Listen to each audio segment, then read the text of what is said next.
welcome to CDW Tech Talks. This is the pod where we dig into the technology trends and practical insights shaping how organizations use tech to solve real business problems. I'm your host for today's episode, Brian Matthews, Head of Services Strategy and Development for CDW Canada. Each episode, we break down what's happening in the world of business and IT and show you how to put it into practice in your organization right away. So stick around until the end of the episode where our amazing guest, Brett, will be sharing his tech tip of the week.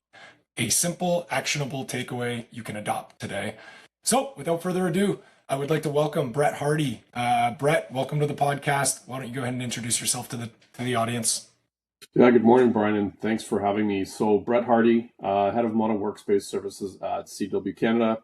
What does that mean? I'm responsible for service desk side support services, configuration services, lifecycle services, and then, there's a topic that I think you and I are really keen on, which is around agentic AI. So that's kind of my scope. So Brett, let's dive right in. Today's episode is all about the employee journey, and I get the pleasure of carpooling with you because we live not too far from each other, going to the office, and I kind of think of this as us putting a microphone in your car as we're ripping down the 400 into the city. So let me know what you envision the employee journey. Like, what does that mean to you? What does that mean to our customers? What does that mean to the moment that we're in and some of the challenges that are in front of our clients? Yeah, great question. I probably need more than 50 minutes to answer that question. I think frictionless, seamless is probably a good way to sum it up. And it can't be piecemeal. It surely would be an end-to-end process that's well thought out. It should start from the time that you sign your offer. How do you get your information, getting your device, getting the right device, I would say the right software packages, the OS is set up properly with, everything that you need. Once you're onboarded, what does your first day look like? Understanding how to navigate all the company resources, I think, is extremely important. How many times have we heard customers and employees talk to us where they say, I don't know how to access certain portals. And even, the concept of portals, I think, is really antiquated. And then really once the technology is in hand, how do organizations ensure that the employee is as productive as they can be? And I think what's really important in today's world is one size does not fit all. There are different demographics at play, different age groups, and so everybody has a different way with how they're looking to get support. So I realized our commute with the traffic in Toronto usually takes a lot longer than this podcast. So we're either going to have to be the most succinct we've ever been, or we're going to have to delay and go. So you set the stage. Obviously, there's a lot to unpack in the employee journey, and maybe let's just tackle this kind of start to finish. So I think about. You mentioned somebody gets an offer, a new offer from an organization, knows that they're going to get started. So let's kind of dig in and start with kind of onboarding and provisioning. What are your thoughts around that? What are some of the challenges that are out there for our clients? And what are some of the modern solutions that we're looking at and what we're leveraging to mitigate some of those challenges? Yeah. I think really there are personas at play here, right? There are different workers, different needs, different application stacks. And so some of the work that you and I've done quite a bit over the last 2 years since I've joined, let's call it out, is really talking to organizations about how do we streamline, when they place their order for new devices, where do they even keep their inventory at all times in a centralized place so they know what they have. And so, a lot of the offers that we've built together, you and I, really focus around, it should be easy and simple. They place an order with us, that order will kick off a ticket workflow. We know exactly which employee it is for, what applications are they getting. And for organizations, when we talk about personas, we've done a lot of work on the MDM side.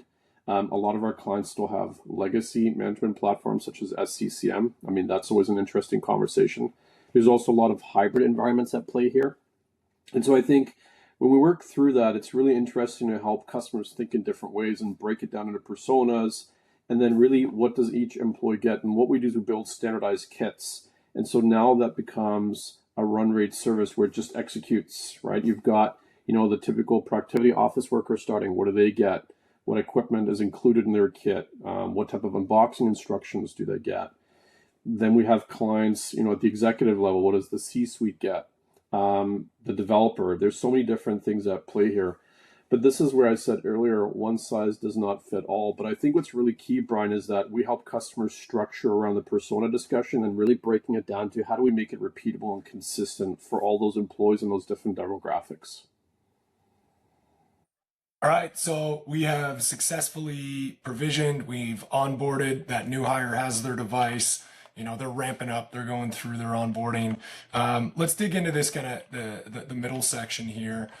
So, when I think about it, there's kind of two separate pieces I'd love to get your take on in terms of kind of daily productivity and support. And, as I think about what that means in the context of a conversation in, March of 2026, it's really, what are some of the security implications of, a hybrid workforce, of a distributed workforce? What are some of the ways that we can help with that? And then secondly, we're already 6 minutes in, and I'll say the word AI. Obviously, it's transforming employee productivity, and there's lots of things happening, whether it's, traditional chatbots, agentic AI, and fully automated workflows. So, talk to me about that. How are we, both looking at security and then this AI movement? Yeah, so I'm going to keep score of how many times we say AI for today. Let's start with security. Security really is a balanced approach. One size, again, I'm going to say this like a couple of times today, but it's not one size fits all. And I think what's really important is security from an end user experience is extremely important, but it needs to be as invisible as possible and seamless to the end user. And this is, again, where you have several tools at your disposal, like passwordless sign-ins, I think is really a big thing now. Single sign-on, we're seeing a lot of those extensions now being more and more available to developers. Think about, the Mac, how far along that has come. When we look at also things around MDM, smart conditional access, for example, those are super important. But where I go back to is that good security should not slow individuals down. It should disappear into the background, into their workflows. So that's really from a high level security perspective. Some of the things that I'm super passionate about that you spoke about earlier, let's talk about what it's like. So, organizations have given the device to their end users. It comes kitted. You talked about hybrid workplace. So either it gets delivered to their home. It really should be fun. It should be holistic. It should have all the unboxing instructions included.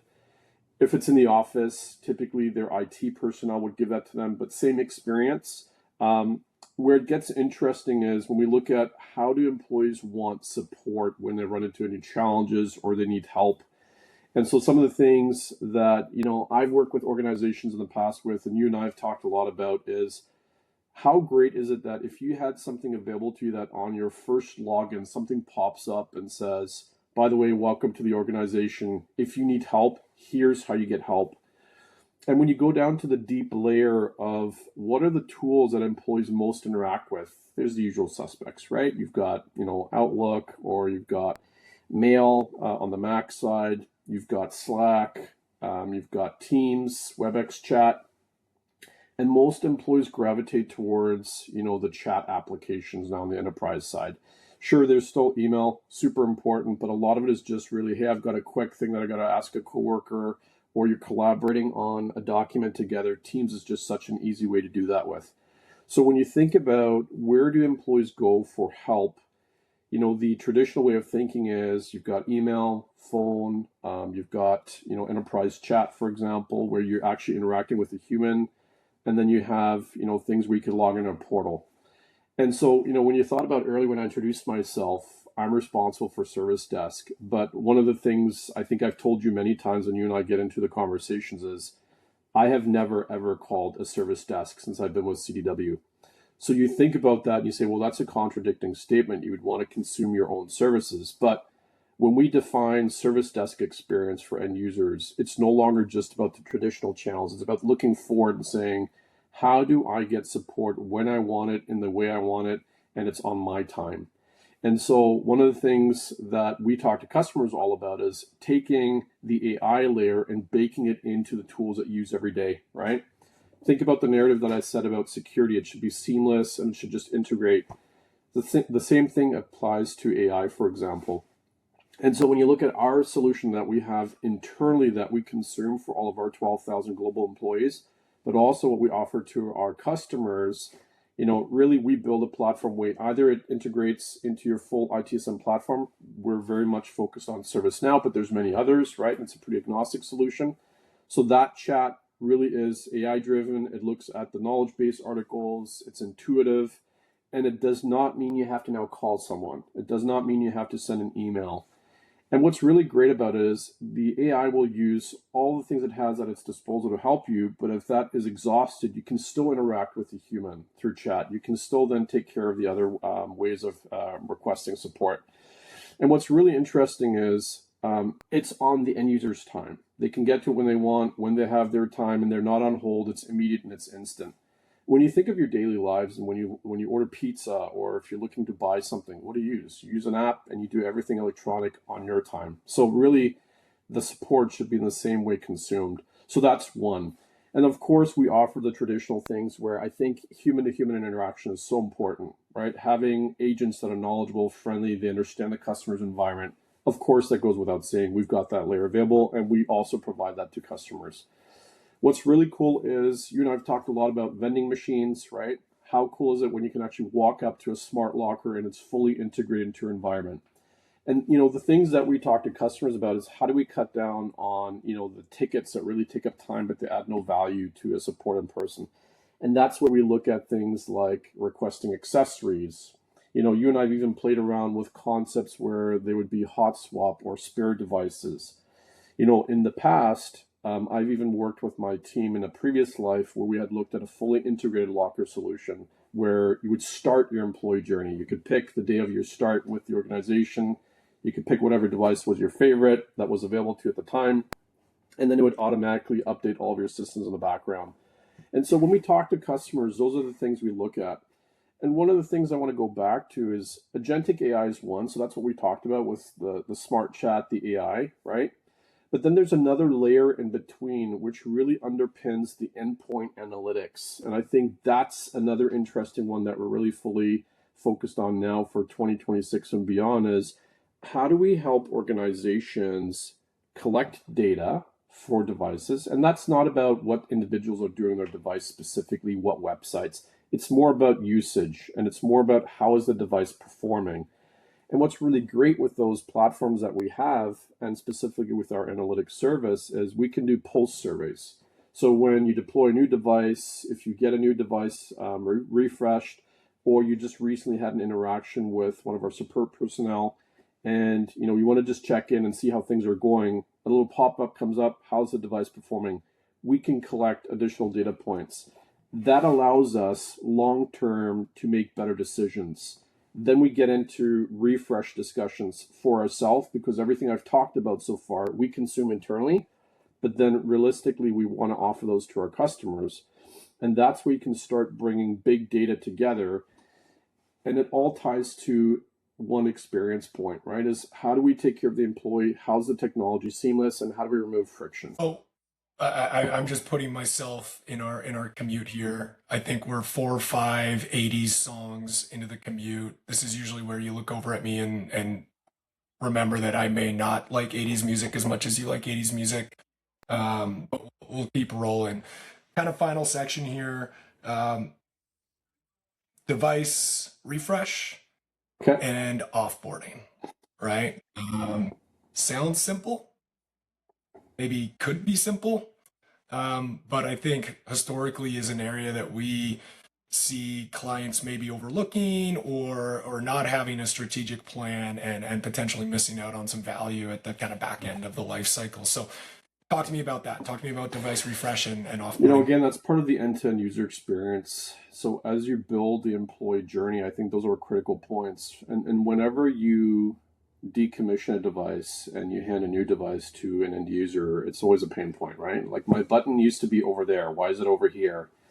Hey, my keyboard feels different. My device looks completely different. So I think, open communication, collaboration with the end users, making a campaign, super important around that.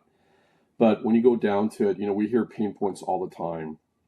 Asset management is the favorite topic, right? Especially during COVID, I think a lot of organizations saw devices just being shipped, and there was such a rush to making sure that end users had the technology they had when they were at home. And so a lot of things weren't properly tracked. So we're seeing a lot of that.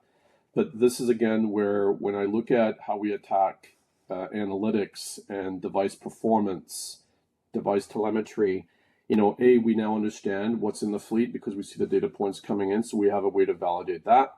But also, when you start to plan refreshes, again, it's making sure that the right device goes to the right person. I think if anything that came out of COVID is we saw the rise of Microsoft Teams as one collaboration platform. And before COVID, the standard typically evolved around 8 gigabytes of RAM. And now we're talking about 16 gigabytes and beyond, right? At least on the Windows side. And so how do we get to that conclusion? Well, when you look at the usage of that specific application, it consumes a ton of resources and you're on it all day long. And so as you do your refresh 2, 3, 4 years from now, it's always important to look at how's the device for this demographic or that persona performing. And when we look at, what is the suitable replacement, marrying those things up properly is extremely important.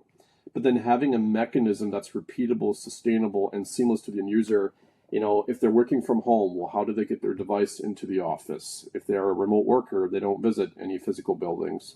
So this is again where, we've talked to a lot of organizations and they're looking for services where it's a package that gets shipped to their home. That includes the new device, it includes the unboxing instructions, but it also includes return instructions.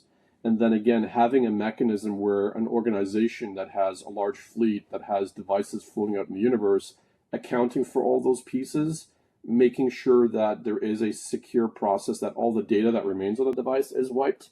We always make sure that when we work with organizations, they are having things like device encryption on there, file vault. You've got things with Intune, for example, as well, too, to make sure that that's taken care of. Those things have to be in place. But again, what we want to focus on is data is securely destructed, it's wiped, and you have a certificate for audit purposes. And then we get into the ITAD discussion. What happens with this device?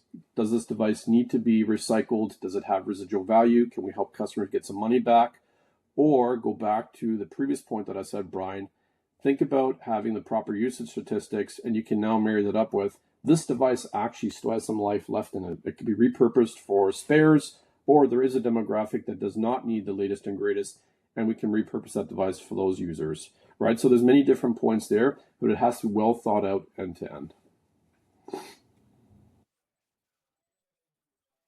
Brett, I can't thank you enough for joining. Obviously, we walked through the whole employee journey here. Some of the themes that I keep hearing and some of my takeaways are around having a holistic plan at every step and treating this as a journey. It's around using modern technology to, obviously secure, the fleet, but also to understand telemetry through different analytics platforms so that you can make the right decisions, know where the technology is, and create customized experiences for the end user, and allowing the end user to engage in the way that they see fit and have the technology that's going to optimize their productivity. So fantastic, walking through the employee journey with you. We're approaching headquarters. Maybe any final thoughts on your side around the employee journey for our audience? Look at the solutions that are out there, and this is something that I've been very focused on even pre-COVID. Like, I looked at agentic AI before this even was a thing, right? And this was back in 2020, looking at the various solutions. When you look at what's now happening with Copilot, right? Some of these agents and the new features that are coming on board with Copilot, it's really exciting, right? But there's a lot of noise, and I think one of the things organizations really have to focus on is what is it that they're actually trying to solve before they look at the technology stack. But that's again where, when I get to meet with customers, really refreshing to see the different inputs, the different viewpoints, and the different struggles they're trying to solve. All right, buddy, hit us with your tech tip of the week. What is Brett thinking about Tech tip of the week. in terms of his tech tip? Before you start to think about how to leverage AI, focus on what is the problem you're trying to solve, and always try to back up your next steps with the appropriate data.